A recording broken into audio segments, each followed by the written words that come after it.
So this is an example of us doing the experiment with rubbing alcohol in 1,200 grams. First, we read the force reading before dipping the masses into the fluid, and this is the force reading after dipping the masses into the fluid.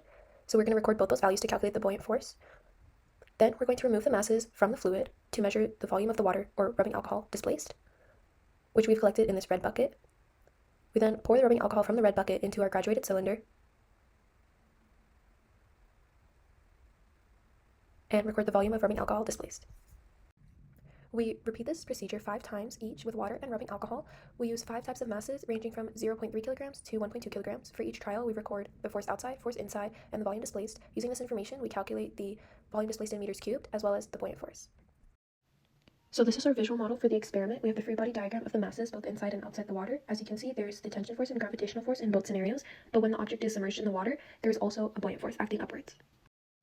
Next is our computational model, where we use net force outside minus net force inside to calculate what the buoyant force would be, and then we set buoyant force equal to its formula, which is density times volume displaced times gravity, and we model this after y equals mx plus v equation to get that if we graph the buoyant force on the y-axis versus the volume displaced on the x-axis, our slope divided by gravity will give us the density of the fluid. This is the data we collected for the two fluids put together. So we have our density that we calculate for water is 999.3, and the density that we calculate for rubbing alcohol is 744.3.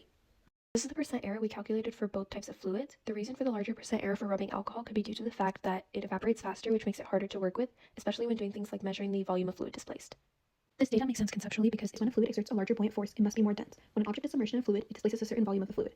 The buoyant force is equal to the weight of this displaced fluid, which is the density of the fluid times the volume of displaced fluid times gravity. Therefore, if there's more buoyant force, the weight of the displaced fluid must be greater. And if the weight of the displaced fluid is greater, the density of it must be greater as well.